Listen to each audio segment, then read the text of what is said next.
خاشعا متصدعا من خشیت اللہ، تو تم دیکھتے کہ وہ پہاڑ دب جاتا، پھٹ جاتا اللہ تعالی کے خوف اور خشیت سے۔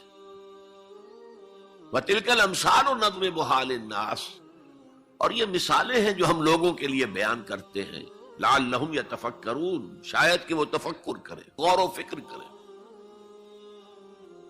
قرآن مجید میں وہ مضامین جو بہت لطیف ہوتے ہیں، بہت لطیف ہوتے ہیں، جن کا ادراک عام انسانی عقل سے ماورا ہے، اس کے لیے تمثیلیں بیان کی جاتی ہیں۔ ما لا یدرک کلہ لا یترک کلہ، اگر وہ مضمون بتمام و کمال سمجھ میں نہیں آ سکتا تو کچھ تو آ جائے تمثیل کے حوالے سے، اگر غور و فکر کریں گے تو بات سمجھ میں آ جائے گی۔ اب اس تمثیل کے حوالے سے سب سے اہم مقام جو ہے قرآن مجید کے اس اصول کے تحت کہ القرآن یفسر بعضہ بعضا، قرآن کا ایک حصہ دوسرے حصے کی تفسیر کرتا ہے۔ سورہ اعراف میں یہ واقعہ مذکور ہے کہ جب حضرت موسیٰ علیہ السلام کوہ طور پر گئے تورات لینے کے لیے، تو وہاں انہوں نے اللہ سے ایک خواہش کا، ایک درخواست کا اظہار کیا۔ مخاطبہ اور مکالمہ تو اس سے پہلے بھی ہو چکا تھا، اب یہ شوق، رب ارنی انظر الیک، پروردگار اب دیدار بھی عطا فرما دے۔ پردے کے پیچھے سے بات تو ہوتی رہی ہے اور ہو رہی ہے، لیکن دیدار بھی عطا کر دے۔ اللہ نے فرمایا لن ترانی، تم مجھے ہرگز نہیں دیکھ سکتے، ولیکن انظر الی الجبل، لیکن وہ سامنے والے پہاڑ پر نگاہ جماؤ، فإن استقر مکانہ فسوف ترانی، اگر وہ اپنے مقام پر قائم رہ جائے، ہم اپنی ایک تجلی اس پر ڈالیں گے، اگر وہ جھیل جائے اس تجلی کو تو تم بھی سوچنا کہ ہمارا دیدار کر سکو گے۔ فلما تجلی ربہ للجبل، جب اللہ نے اپنی تجلی ڈالی اس پہاڑ پر، جعلہ دکن، تو وہ پھٹ گیا، ریزہ ریزہ ہو گیا۔ وخر موسیٰ صعقا، اور حضرت موسیٰ بے ہوش ہو کر گر گئے۔ حالانکہ تجلی براہ راست حضرت موسیٰ پر نہیں تھی، تجلی پہاڑ پر تھی، اور حضرت موسیٰ بالواسطہ اس تجلی کا مشاہدہ کر رہے تھے، لیکن اس تجلی کا نتیجہ کیا نکلا؟ پہاڑ پھٹ گیا، ریزہ ریزہ ہو گیا، اور حضرت موسیٰ بے ہوش ہو کر گر گئے۔ اب یہ واقعہ ہے، وہاں تو تمثیل بیان ہوئی اور یہ واقعہ ہے۔ تو جو اثر اللہ تعالی کی ذات کی تجلی کا ہے، وہی اثر اللہ کی جو صفت ہے کلام، اس کی تجلی کا ہے۔ اس لیے کہ صفت کس کی ہے؟ اللہ کی ہے صفات ذات حق حق سے جدا یا عین ذات، متکلمین اس مسئلے کا حل ہی نہیں کر پائے۔ کلام اللہ کی صفت ہے، اس کی صفت کی بھی وہی تاثیر ہے۔ یہ آیت قرآن مجید کی عظمت کو واضح کرتی ہے، جیسے کہ وہ ہے فی نفسہ ہی۔ اب دیکھیے کوئی چیز بہت عظیم ہے، بہت عظیم ہے، بہت عظیم ہے، اگر مجھے اس سے کوئی فائدہ نہیں تو مجھے اس سے کوئی دلچسپی نہیں ہوگی۔ تو اب جو دوسرا مقام میں آپ کو سنا رہا ہوں، یہ سورہ یونس کی 2 آیات ہیں۔ یہ ترتیب میں نوٹ کرا چکا ہوں، 1 آیت، 2 آیتیں، 4 آیتیں، 6 آیتیں، 8 آیتیں۔ فرمایا یا ایھا الناس قد جاءتکم موعظۃ من ربکم وشفاء لما فی الصدور وہدی ورحمۃ للمؤمنین قل بفضل اللہ وبرحمتہ فلذلک فلیفرحوا ھو خیر مما یجمعون۔ اے لوگو، تمہارے پاس آ گئی ہے نصیحت، موعظت تمہارے رب کی طرف سے۔ وہ صرف موعظت نہیں ہے، سینوں کے اندر جو روگ ہیں، جو امراض ہیں، ان کا علاج بھی ہے، شفا بھی ہے۔ شفاء لما فی الصدور. تیسرے درجے میں وہ ہدایت ہے، وہ بتاتی ہے کدھر جاؤ کدھر نہ جاؤ. جیسے آپ نے دیکھا ہوگا پہاڑی راستوں پر قدم قدم کے اوپر کوشن ہوتا ہے، یہاں سپیڈ کم کر لو ورنہ تم کسی کھائی میں جا گرو گے. تو یہ ہدایت کیا ہے؟ دیکھو ادھر مت جانا، ادھر جاؤ. اگر ادھر جاؤ گے تمہارا سارا معاملہ تلپٹ ہو جائے گا. یہ ہے ہدایت. اور جو چیز دنیا میں ہدایت ہے وہ آخرت میں رحمت ہے. ہدی و رحمت للمومنین. اب میں چاہتا ہوں ان چار الفاظ میں جو ربط ہے اسے سمجھیں. دیکھیے اگر کسی ایسی زمین پر بارش برسے جو اوپر سے بہت سخت ہے تو پانی بہہ جائے گا، زمین میں جذب نہیں ہوگا تو کوئی رویدگی پیدا نہیں ہوگی. اگر دل سخت ہے تو قرآن مجید ان پر کوئی اثر نہیں کرے گا. اس کے لیے سب سے پہلے موعظہ کی ضرورت ہے، واعظ کی ضرورت ہے، نصیحت کی ضرورت ہے تاکہ دل نرم پڑ جائے. انسانی دل جب سخت ہوتے ہیں تو ان کی سختی چٹانوں سے زیادہ ہوتی ہے. سورہ بقرہ میں فرمایا ثم قست قلوبکم فہی کالحجارۃ او اشد قسوہ. یہودیوں سے خطاب ہے. ثم قست قلوبکم من بعد ذلک فہی کالحجارۃ او اشد قسوہ.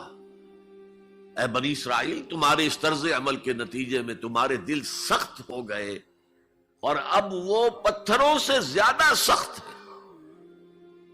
لہذا سب سے پہلے ضرورت کیا ہے؟ دل کی زمین کو نرم کیا جائے، اس میں ہل چلایا جائے. یہ کام ہے موعظہ کا، واعظ کا، نصیحت کا. ہمارے معاشرے میں کسی زمانے میں واعظ کا بڑا رواج تھا.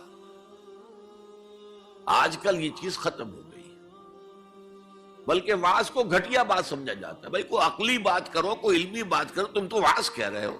گویا کہ واعظ گھٹیا چیز ہے. نہیں، واعظ سے دل میں رقت پیدا ہوتی ہے، نرمی پیدا ہوتی ہے. تو قرآن مجید ہی سب سے بڑا موعظہ ہے. ہم نے بدقسمتی سے کیا کیا، جب واعظ کہے جاتے تھے تب بھی مثنوی مولانا روم سے، ضعیف احادیث سے، واعظ دستاں زنو افسانہ بند. واعظ بڑے اونچے اونچے ہاتھ چلا کر اور افسانہ جو ہے بیان کر رہا ہے، لیکن اس کا حال کیا ہے؟ از خطیب و دیلمی گفتار اوست، بعض ضعیف و شاذ و مرسل کار اوست. وہ خطیب بغدادی یا دیلمی کی جو احادیث ہیں، جو سب سے گھٹیا درجے کی کتابیں حدیث کی، سب سے کم تر درجے کی کتابیں حدیث کی، ضعیف کتابوں کے یوں سمجھئے کہ بہت بڑے مجموعے، وہاں سے وہ حدیثیں لا رہا ہے. الضعیف و شاذ و مرسل کار ہو، ضعیف حدیث، شاذ حدیث، مرسل حدیث سے وہ بیان کر رہا ہے. قرآن سے اس کا کوئی تعلق. قرآن مجید سب سے بڑا واعظ ہے. یا ایھا الناس قد جاءتکم موعظۃ. یہ دل کو جب نرم کرتا ہے تو پھر اس میں جذب ہوتا ہے. یہ سیکنڈ سٹیپ ہے اس کا. اور جب دل میں جذب ہوگا تو دل کے اندر کی بیماریوں کو دور کر دے گا. دل کے اندر کی بیماریاں کون سی ہیں؟ تھرومبوسس نہیں، انجائنا نہیں، وہ اور ہے. وہ دل کی بیماریاں جن کے لیے قرآن شفا ہے، وہ ہے تکبر، حسد، حب مال، حب دنیا، حب جاہ، حب شہرت. یہ ہیں وہ چیزیں کہ جو اصل ہیں، جو دل کے امراض ہیں. ان سب کو جڑ سے نکال کر پھینک دے گا قرآن حکیم. یا ایھا الناس قد جاءتکم موعظۃ من ربکم وشفاء لما فی الصدور. وہ ہدی اور وہ ہدایت ہے. انفرادی زندگی کے لیے بھی ہدایت ہے، اجتماعی زندگی کے لیے بھی ہدایت ہے. کبھی اگر سورہ فاتحہ پر آپ غور کریں جو ہماری نماز کا جزو لازم ہے. تو ہم پہلے کہتے ہیں الحمدللہ رب العالمین الرحمن الرحیم مالک یوم الدین ایاک نعبد و ایاک نستعین. یہ ہدایت تو ہمیں پہلے ہی ملی ہوئی ہے. پھر جو ہم کہتے ہیں اہدنا الصراط المستقیم، اللہ کو ہم نے پہچان لیا، اسے رب العالمین مان لیا، اسے رحمان مان لیا، اسے رحیم مان لیا، اسے روز جزا کا حاکم مطلق مان لیا، تو اب کون سی ہدایت رہ گئی؟ ہدایت تو آ گئی. اب اصل ہدایت جو درکار ہے وہ ہے جو ریلیونٹ ہے آج کے دور میں. جو اجتماعی نظام ہے انسانوں کا، اس کے لیے انسان بالکل بے بس ہے. اس کی عقل جو ہے اجتماعی نظام عدل قائم نہیں کر سکتی. انفرادی طور پر نیکی اور بدی کا علم میرے اور آپ کے نفس کے اندر ودیعت شدہ ہے. وَنَفْسٍ وَمَا سَوَّاهَا فَأَلْهَمَهَا فُجُورَهَا وَتَقْوَاهَا، یہ موجود ہے. لیکن یہ کہ معاشرتی نظام میں عورت اور مرد کے درمیان کیا توازن ہو، ان کے حقوق و فرائض کا توازن. دنیا میں کیا ہوتا رہا ہے اور ہو رہا ہے آج بھی. یا عورت جوتی کی نوک کے برابر ہے، کوئی اس کی حیثیت نہیں، بھیڑ بکری کی طرح ملکیت ہے، اس کے کوئی حقوق نہیں. اور یا عورت کلوپیٹرا بن کر پورے ملک کی قسمت کا بیڑا غرق کرتی ہے، انسانوں کے شانہ بشانہ ہو کر وہ در حقیقت خاندانی نظام کو برباد کرتی ہے.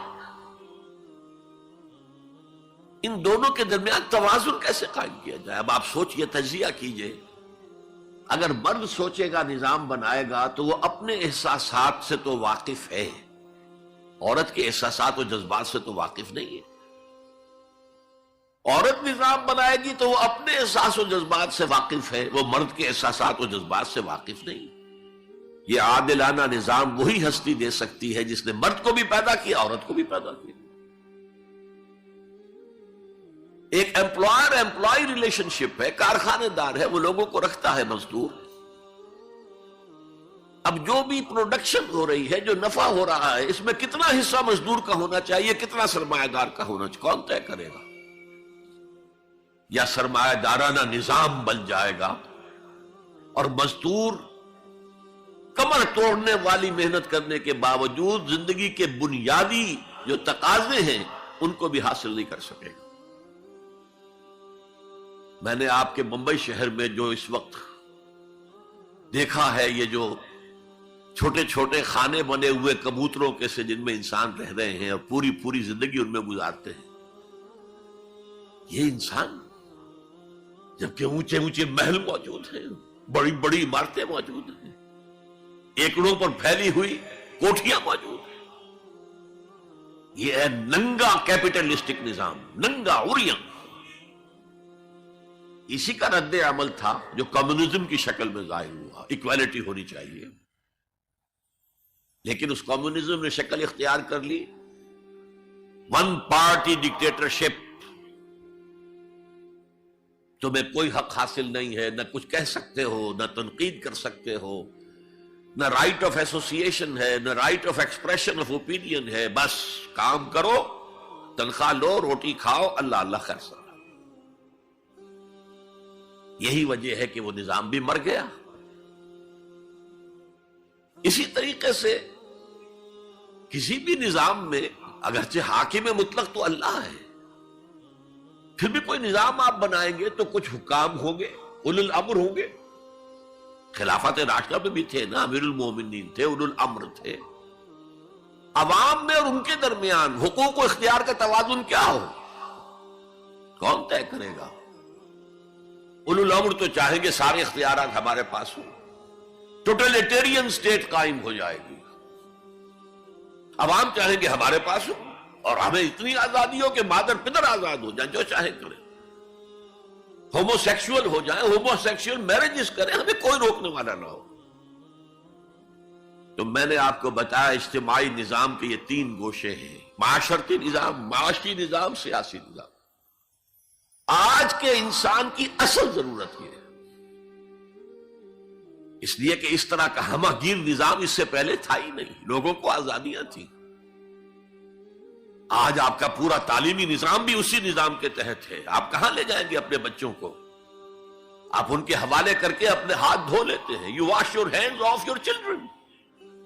وہ نظام جو چاہے گا بنا دے گا ان کو۔ گلا تو گھونٹ دیا اہل مدرسہ نے تیرا، کہاں سے آئے صدا لا الہ الا اللہ؟ کیا کریں گے؟ انہیں کہیں کسی تہخانے میں تو بند نہیں کر سکتے۔ آپ اپنے گھر میں ٹیلی ویژن نہیں لائیں گے، وہ جا کر دکان پہ دیکھیں گے۔ جب تک نظام درست نہ ہو، اور نظام کی ہدایت ہے جو قرآن نے دی ہے اصل، ورنہ اخلاقیات کا معاملہ میں آپ سے عرض کر دوں کہ یہ تو نوع انسانی کی مشترک میراث ہے۔ سچ بولنا اچھا ہے، جھوٹ بولنا برا ہے، کون نہیں جانتا؟ کیا ہندو نہیں جانتا؟ کیا بدھ مت کا پیرو نہیں جانتا؟ وعدہ کرنا اچھا ہے، وعدہ خلافی بری ہے، کون نہیں جانتا؟ عیسائی نہیں جانتا، یہودی نہیں جانتا، سب جانتا۔ بیسک ہیومن مورالٹی تو ہمارے اندر ہے، جیسا کہ میں نے آیت آپ کو سنائی، وَنَفْسٍ وَمَا سَوَّاهَا فَأَلْهَمَهَا فُجُورَهَا وَتَقْوَاهَا۔ انسان کا نفس جو اللہ نے پوری طرح تیار کر دیا، نوک پلک سنوار دی، اور اس میں نیکی اور بدی کی تمیز ودیت کر دی۔ لہذا اصل ہدایت ہے آج جس کی ضرورت ہے وہ اجتماعی نظام۔ 2 منٹ اور لے لوں آپ کے۔ 300 سال سے انسان اسی اجتماعی عدل کی تلاش میں ادھر سے ادھر ٹھوکریں کھا رہا ہے۔ کچھ 250 برس سے زیادہ ہو گئے ہیں۔ فرانس میں انقلاب آیا، کیوں آیا؟ یہ بادشاہت، چیمانی دارت، بادشاہ کون ہے؟ وہ بھی انسان ہے، ہم بھی انسان ہیں۔ اسے کیا حق ہے کہ وہ حکومت کرے؟ لہذا انقلاب آیا، سخت خونی انقلاب آیا، لوگوں نے چاہا کہ عدل ہو، لہذا فرینچ ریولوشن آیا۔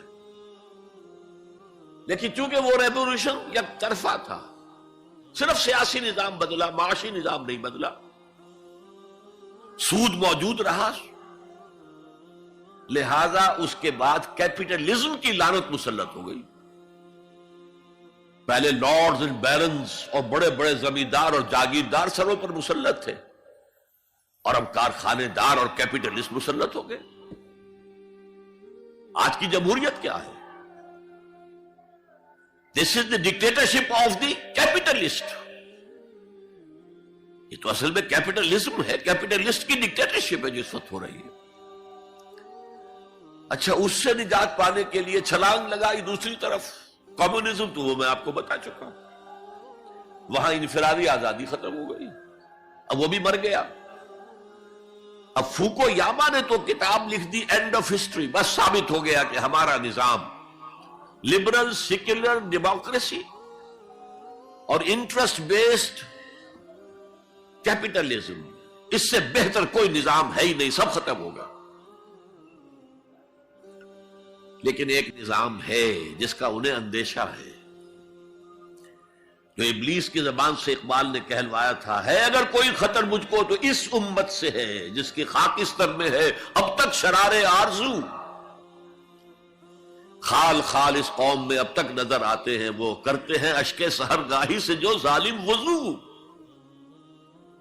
بڑے نیک لوگ بھی موجود ہیں، لیکن بحیثیت مجموعی امت کا حال کیا ہے؟ جانتا ہوں میں یہ امت حامل قرآن نہیں، جانتا ہوں میں یہ امت حامل قرآن نہیں ہے، وہی سرمایہ داری بندہ مومن کا دین۔ جانتا ہوں میں کہ مشرق کی اندھیری رات میں بے ید بیضا ہے پیران حرم کی آستین، پیر ہیں، مرشد ہیں، ان کی آستینوں میں ید بیضا نہیں ہے، حضرت موسیٰ والا۔ بہرحال فوکو یاما کی نفی کی پھر بعد میں، اور کتاب لکھی گئی کلیش آف سیویلائزیشنز، تہذیبوں کا ٹکراؤ ابھی آئے گا۔ تو میں اس سے زیادہ اس ایشو پر نہیں جانا چاہتا۔ ہدایت، انفرادی ہدایت بھی قرآن میں ہے، اور سب سے بڑھ کر اجتماعی ہدایت جس کی آج کے انسان کو سب سے زیادہ ضرورت ہے، سسٹم آف سوشل جسٹس جو صرف اللہ دے سکتا ہے۔ اس لیے کہ کارخانے دار بھی اسی کی مخلوق ہے اور مزدور بھی اسی کی مخلوق ہے. جو اولو الامر ہے وہ بھی اسی کے پیدا کرنا ہے، اور جو عوام ہے وہ بھی اسی کے پیدا کرنا ہے. مرد بھی اسی کا پیدا کرنا ہے، عورت بھی اس کی پیدا کرتا ہے. جیسے ایک حدیث میں آتا ہے الخلق عیال اللہ، تمام مخلوق اللہ کے کلبے کے مانند ہے. وہ عدل دے گا، وہ سوشل جسٹس دے گا، وہ توازن دے گا آپ کو معاشرتی نظام میں، معاشی نظام میں، سیاسی نظام میں. اس کا نتیجہ چوتھا جو نکلے گا رحمت للمومنین، اب وہ رحمت ہوگی آخرت. جیسے حضور نے فرمایا الزہراوین نام دیا سورہ بقرہ کو اور سورہ آل عمران کو. الزہراوین، زہرا کہتے ہیں بہت تابناک حضرت فاطمہ زہرا رضی اللہ تعالی عنہ. الزہراوین یہ دو بدلیوں کی صورت میں میدان حشر میں ظاہر ہوں گی، اور جو ان سے محبت کرنے والے تھے ان پر سایہ کریں گی، جبکہ کسی کے لیے کوئی سایہ نہیں ہوگا. تو یہ رحمت کا ظہور ہوگا قرآن کا قیامت کے دن.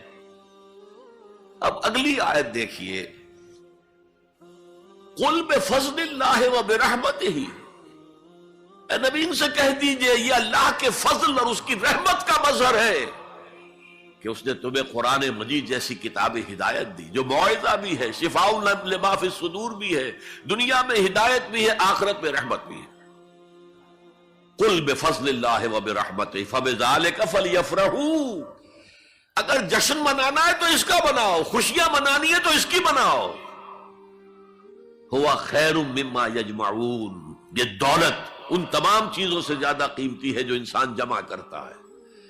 دولت جمع کرتا ہے، مال، اسباب، جائیداد، کاروبار، اور محل بناتا ہے، اس میں بڑا اعلیٰ فرنیچر رکھتا ہے، اس میں لا کر ڈیکوریشن پیسز کہاں کہاں سے پوری دنیا سے لا کر رکھتا ہے. ان سب سے کہیں زیادہ قیمتی شے قرآن ہے. اب آئیے 4 آیات سورہ رحمان کی اولین 4 آیات. الرحمن، یہ جملہ نہیں بنا، یہ تو صرف مبتدا ہے،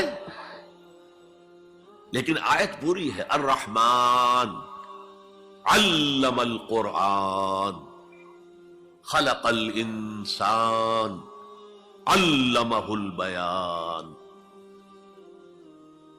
یہ اصل میں جو 4 آیتیں، ان میں 4 چوٹی کی چیزوں کا بیان ہے، ٹاپ موسٹ چیزیں. اللہ کے ناموں میں سب سے پیارا نام رحمان ہے. اگرچہ قرآن میں کثرت سے آیا ہے اللہ، وہ کیوں؟ اہل عرب صرف اسی نام سے واقف تھے، اللہم اللہم دعائیں مانگا کرتے تھے. اور آپ کو معلوم ہے سورہ فرقان میں تو اعتراض بھی انہوں نے کیا، یہ رحمان کا کون ہے؟ ہم تو جانتے نہیں ہیں، یہ کہاں سے لے آئے ہو ہے محمد تم رحمان صلی اللہ علیہ وسلم. لیکن آپ غور کریں تو سب سے پیارا نام رحمان ہے.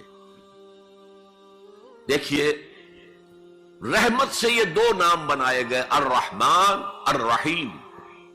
113 مرتبہ تو تمام سورتوں کے سے پہلے یہ آیت موجود ہے، الرحمن الرحیم، بسم اللہ الرحمن الرحیم. سورہ فاتحہ میں الحمدللہ رب العالمین الرحمن الرحیم. ان میں فرق کیا ہے؟ یہ جو فعلان کا وزن ہے، اس پر جو عربی میں لفظ آتے ہیں، اس میں کسی صفت کی ہیجانی کیفیت، طوفانی کیفیت، ٹھاٹھے مارتا ہوا سمندر، پہاڑوں ایسی لہریں، اسی سے غضبان بنا ہے، انتہائی غضبناک، بہت غصہ. اسی سے جوعان بنا ہے، بھوک سے مر رہا ہوں میں، انا جوعان. اسی سے عطشان بنا ہے، میں پیاسا مر رہا ہوں. اللہ کا لفظ، اللہ کا نام رحمان ظاہر کر رہا اللہ کی رحمت ٹھاٹھے مارتے ہوئے سمندر کی طرح ہے. اور رحیم فعیل کے وزن پر ہے، جس میں دوام ہوتا ہے، تسلسل ہوتا ہے.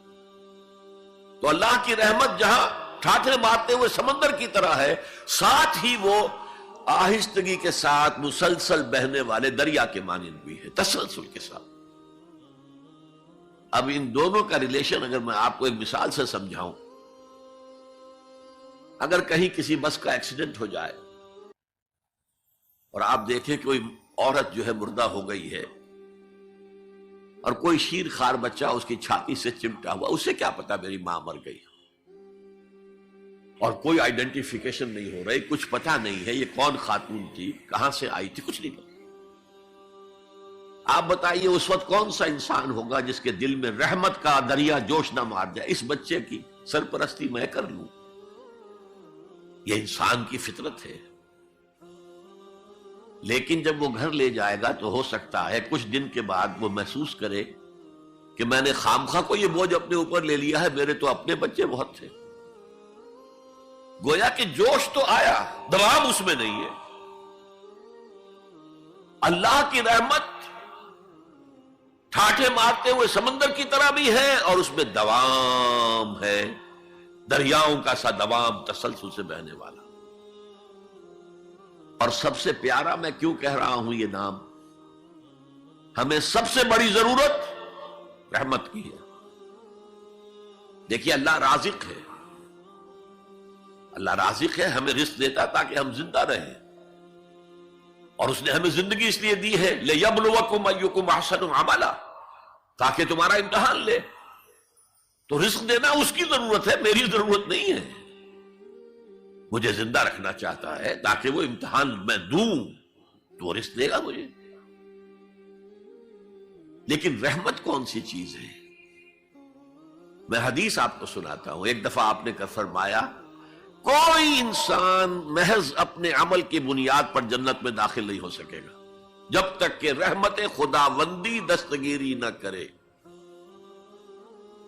اسی صحابی رضی اللہ تعالی عنہ نے بڑی ہمت سے، جرأت سے، بلکہ ہم کہہ سکتے جسارت سے کام لیا کہ پوچھ لیا حضور کیا آپ بھی؟ فرمایا ہاں میں بھی، الا یتغمدنی ربی برحمتہ، میں بھی داخل نہیں ہو سکوں گا جنت میں جب تک کہ میرا رب مجھے ڈھانپ نہ لے اپنی رحمت سے۔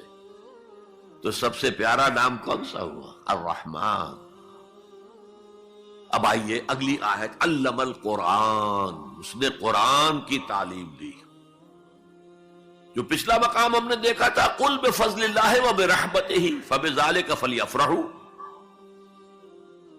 اس اللہ تعالی نے قرآن کا علم دیا، لیکن آپ سوچئے جو دوسرے علوم ہیں وہ کس نے دیے ہیں؟ یہ سارا سائنٹیفک نالج اور ٹیکنالوجی، یہ وہی تو علم آدم الاسماء کا ظہور ہے جو ہو رہا ہے۔ پوٹینشلی یہ سارا مادی علم حضرت آدم کی شخصیت میں ودیت کر دیا گیا تھا، پوٹینشلی۔ جیسے آم کی گٹھلی میں پورا آم کا درخت ہے، علم آدم الاسماء کلھا، تمام نام سکھا دیے، اور ساتھ ہی وہ ایپریٹس دے دیا جس سے کہ یہ علم جو پوٹینشل تھا یہ ایکسفولیٹ ہو سکے، یہ کھلے۔ جیسے کہ کلی بند ہوتی ہے پھر کھلتی ہے تو 5 پتیاں ظاہر ہوتی ہیں، ایکسفولیشن۔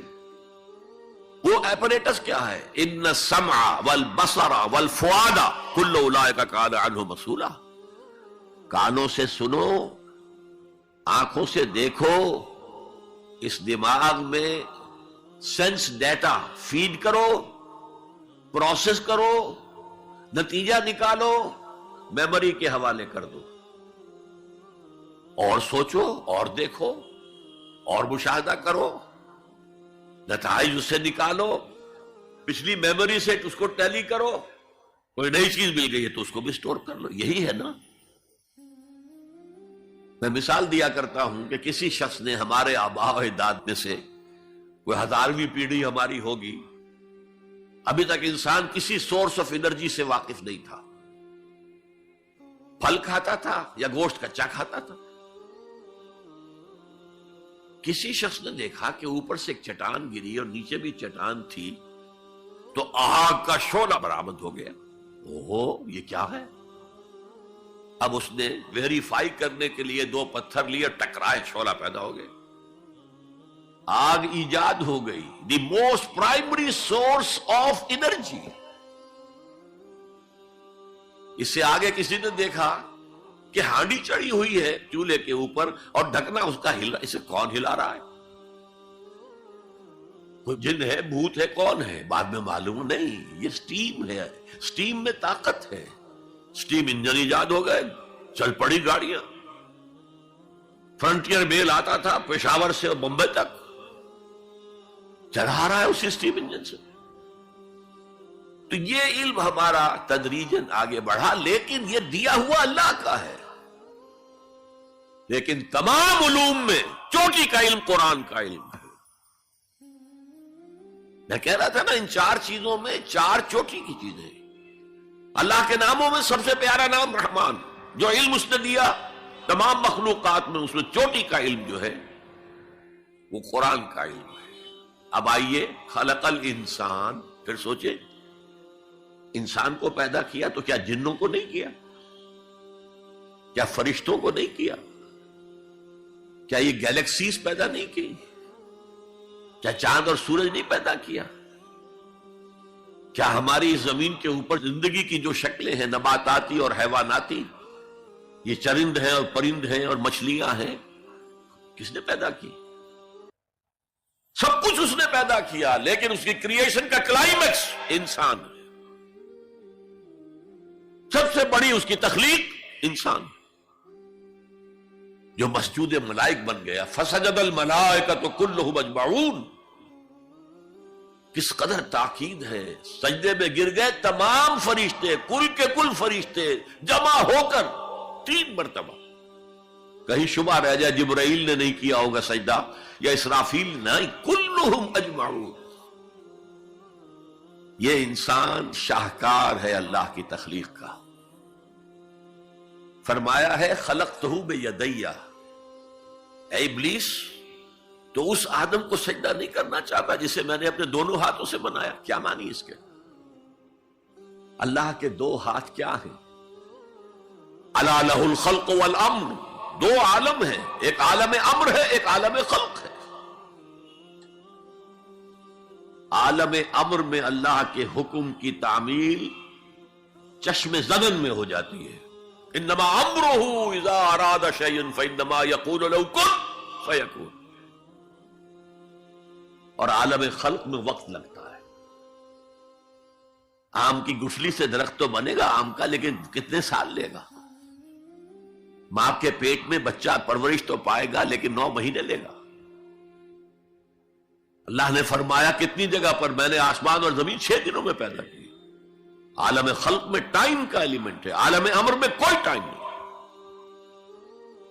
عالم امر سے تعلق رکھنے والی صرف 2 مخلوقات ہیں، فرشتے اور انسانی ارواح۔ یسألونک عن الروح قل الروح من امر ربی۔ اور عالم خلق سے ہمارا یہ جسم ہے، حیوانی وجود ہمارا جو زمین سے آیا ہے، منہا خلقناکم وفیہا نعیدکم ومنہا نخرجکم تارۃ اخری۔ یہ یہاں سے آیا پھر یہی چلا جائے گا، روح وہاں سے آئی اور وہی لوٹے گی۔ انا للہ وانا الیہ راجعون، یہ ہمارا جسم تو نہیں جائے گا۔ الرحمن علم القرآن خلق الانسان علمہ البیان۔ انسان کو جو صلاحیتیں دی اللہ نے، ان میں سب سے بڑی صلاحیت قوت بیان ہے۔ اس لیے انسان کو اہل منطق کہتے ہیں حیوان ناطق، بولنے والا حیوان۔ یہ اپنے آپ کو ایکسپریس کرنے کی صلاحیت۔ یہ تمام صلاحیتوں میں چوٹی کی صلاحیت ہے۔ دیکھیے ہمیں آنکھیں دی ہیں، حیوانوں کی بینائی ہم سے کہیں زیادہ ہے۔ ایسے حیوان بھی ہیں کہ جنہیں لائٹ کی ضرورت ہی نہیں، بغیر روشنی کے دیکھتے ہیں۔ یہ باز اور شاہین بڑی بلندی سے زمین پر پڑی ہوئی سوئی کو دیکھتے ہیں۔ سماعت ہمیں دی تو بہت سے حیوانات کو ہم سے بہت زیادہ سماعت دی۔ آپ گھوڑے پر سوار جا رہے ہیں، آپ نے کوئی آواز نہیں سنی، گھوڑے نے سن لی ہے، اس کی کنوتیاں کھڑی ہو گئی، اینٹینا کھڑے ہو گئے۔ سوار کو معلوم ہوا کوئی خطرہ ہے، اس نے تو کچھ نہیں سنا تھا، پھر کتنے حیوان ہیں جو سونگنے کی قوت ان میں کتنی زیادہ ہے، ہر شے کو سونگ کر پتہ کرتے یہ ہمارے کھانے کی ہے کہ نہیں۔ اصل صلاحیت جو انسان کی صلاحیت ہے وہ قوت بیان ہے۔ آپ کو معلوم ہے بڑے بڑے وکیل ایک پیشی کے 5 لاکھ روپیہ لے رہے ہیں، کیوں؟ ان کے اندر بیان کی صلاحیت زیادہ ہے، جو مقدمے کو خوبصورتی سے پیش کر سکتے ہیں، ورنہ وہی قانون پڑھنے والے جو ہیں وہ کلا وہ جوتی پٹخار سے پھرتے ہیں، کوئی ان کو پوچھتا نہیں۔ اسی طرح آپ کو معلوم ہے دنیا میں بڑے بڑے جو ڈکٹیٹر بنے ہیں وہ قوت بیان کی بنیاد پر بنے۔ ہٹلر کی فائری سپیچز اس نے کہاں سے کہاں اسے پہنچا دیا۔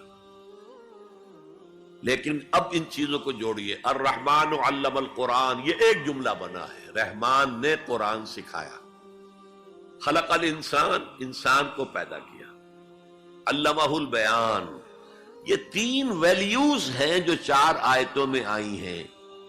آپ نے میتھمیٹکس میں یا ارتھمیٹکس میں پڑھا ہوگا ریشو پروپورشن کا قاعدہ، نسبت و تناسب، 3 ویلیوز دے دی گئی ہے، 4تھی تلاش کرو۔ وہ 4تھی ویلیو کیا ہے؟ دیکھو، اگر تمہیں کوئی قوت بیان اللہ نے دی ہے، اسے قرآن کو بیان کرنے میں صرف کرو۔ جیسے ہم کہتے ہیں کہ توپ سے مکھی نہیں ماری جاتی، توپ جتنی بڑی شے ہے وہ مکھی مارنے کے لیے تو استعمال نہیں ہوتی۔ تمہیں اللہ نے قوت بیان دی ہے، اسے صرف پیسے کمانے کے لیے استعمال نہ کرو، اسے لیڈری چمکانے کے لیے استعمال نہ کرو، اس قوت بیان کو اس قرآن کے بیان کرنے میں استعمال کرو۔ یہ جو نتیجہ نکلا ہے یہ ایک حدیث میں آیا ہے،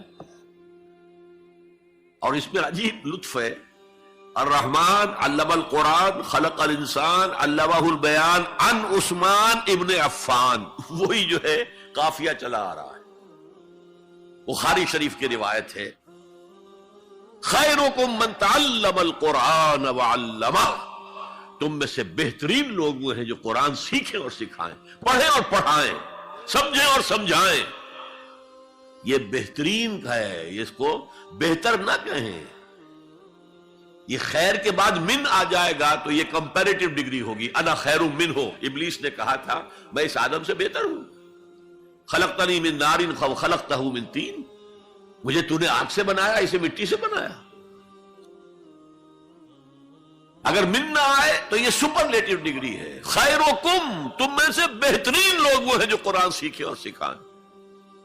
کاش یہ حدیث نقش ہو جائے نوجوانوں کے دل پر، کیریئرز کی تلاش کرتے ہیں، ایم بی اے کر لیں، کمپیوٹر میں ایم ایس کر لیں، کیریئر بنے گا، تنخواہ اچھی ملے گی، وہ سارا کچھ اس دنیا کے لیے، عارضی دنیا کے لیے، عارضی زندگی کے لیے ہے اور کچھ بھی نہیں۔ حضور فرما رہے سب سے اونچا کیریئر یہ ہے قرآن پڑھو اور پڑھاؤ، اور یہ تو ہمارے ذمے لگا کر گئے حضور۔ ختمہ حجۃ الوداع میں کیا کہا تھا؟ میں صرف تمہارے لیے تو نہیں بھیجا گیا تھا، وَمَا أَرْسَلْنَاكَ إِلَّا كَافَّةً لِلنَّاسِ بَشِيرًا وَنَذِيرًا، اے محمد ہم نے آپ کو نہیں بھیجا ہے مگر ساری نوع انسانی کے لیے بشیر اور نذیر بنا کر۔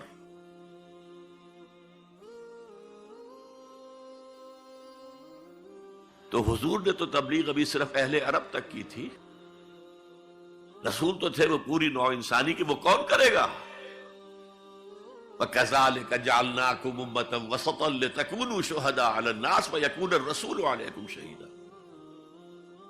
ہم نے تمہیں امت بنایا، کس لیے بنایا؟ خیر امت بنایا، امت وسط بنایا، درمیانی امت بنایا، ایک کڑی ڈال دی ہے۔ دیکھیے حضور سے پہلے رسالت 2 کڑیوں پر مشتمل تھی صرف، اللہ سے جبرائیل نے لیا اور وقت کے رسول کو پہنچا دیا، اب وقت کا رسول پہنچا رہا ہے آگے۔ رسالت 2 کڑیوں پر تھی، حضور پر آ کر جب رسالت اور نبوت کی تکمیل ہو گئی، ختم ہو گئے، تو تیسری کڑی لگ گئی، اللہ سے لائے جبرائیل، پہنچایا قرآن کو، حضور نے پہنچایا امت کو، اور امت کے ذمہ اب پہنچاؤ ایک ایک انسان کو۔